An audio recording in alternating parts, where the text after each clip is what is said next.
Look at all those cameras. All those cameras. Every stop, I got all these cameras. This never happened to Obama. This never happened to Bush. This didn't happen. They just follow. They're dying to see us make a little bit of a mistake. They analyze every word. They say, did he say that? Could it have been? Did he say something positive about Russia? I think he loves Russia. Be nice to get along with Russia, but that's okay. But these people, they analyze every single word, and they follow us. And you know what? The good news is we can get the word out. We can get the word out.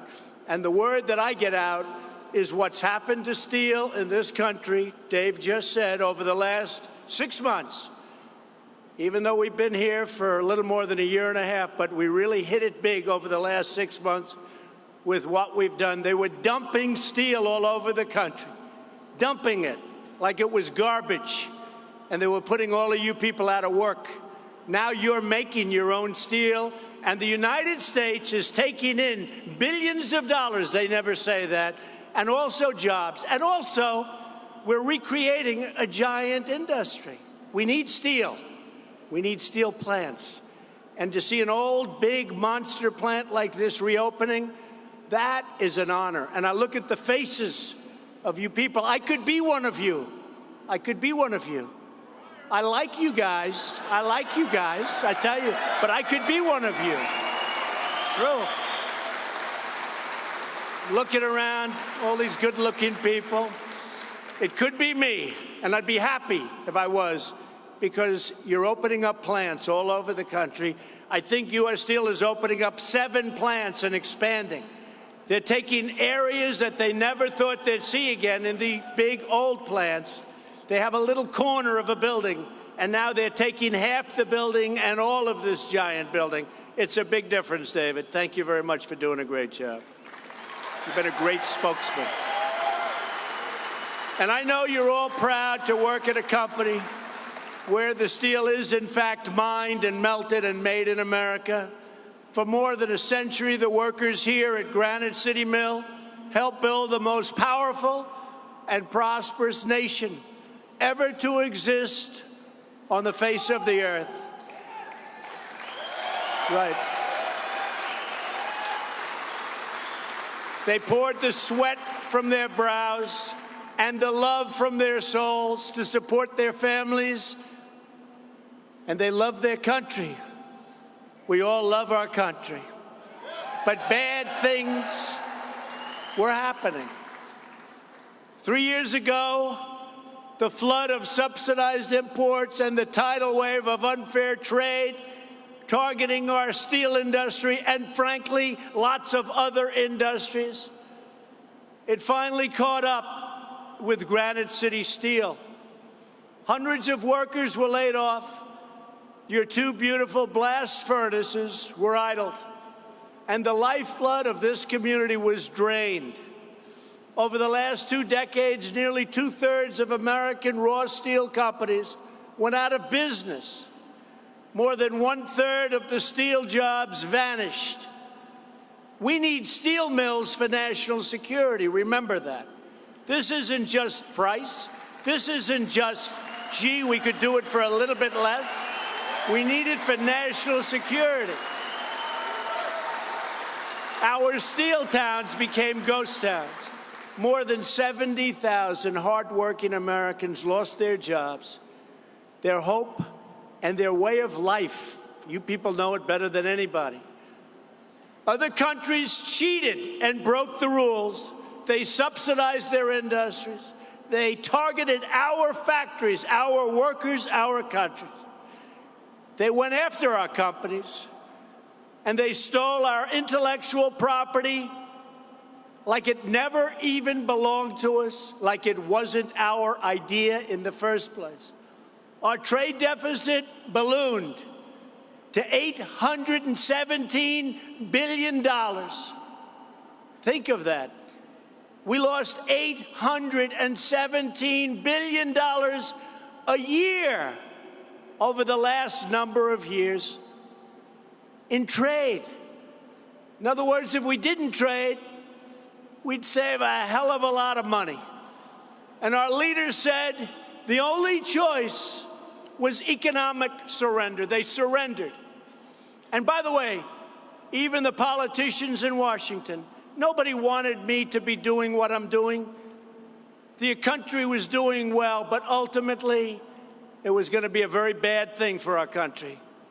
So I did it, and I did it when we were the strongest. We're having the best economy we've ever had in the history of our country. And this is the time. This is the time to, right. This is the time to straighten out the worst trade deals ever made by any country on earth ever in history. These deals were made by people, I don't know if they didn't understand or if they didn't care or if they didn't frankly love our country. But we have the worst trade deals ever made in history. But now they're becoming good again. We're here today because America never surrenders. We don't wave the white flag. We only wave the flag that we love. It's called red, white, and blue, and it's beautiful. America is fighting back, and we're winning. We're winning. Your two great congressmen, we talked about winning before. They came up to me and they said, you know, we've never seen anything like what's happening in this country. But nobody has, because it's never happened before what's happening with us right now. But this is a special industry to me. This is steel. This isn't another, this is steel. And we're watching this one closely. And it's going up, Dave, only up. For years, politicians, other than the three politicians with us today, these politicians ran for office pledging to crack down on unfair foreign trade, only to get elected, get into office, and then do absolutely nothing except let our country get ripped off. But I'm not like other politicians. I've never been a politician before. I only started 2.5 years ago, and I became president. How am I doing, okay?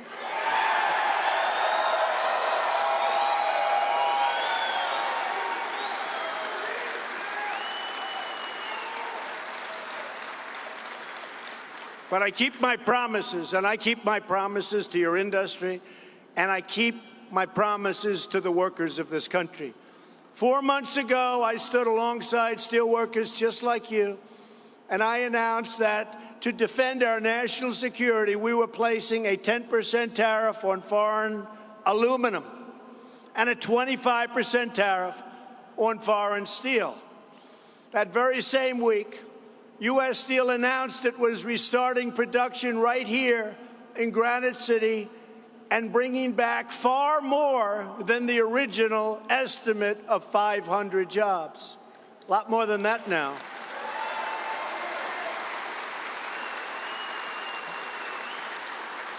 And just last month, U.S. Steel announced the reopening of the second blast furnace, far ahead of schedule, meaning almost 1,000 jobs, and those are good-paying jobs. Very soon, these amazing workers will once again be pumping out 2.7 million tons of raw American steel every single year. And the number's going to go, Dave, a lot higher than that. I can say it. You probably aren't allowed to do that, but I can say it, okay?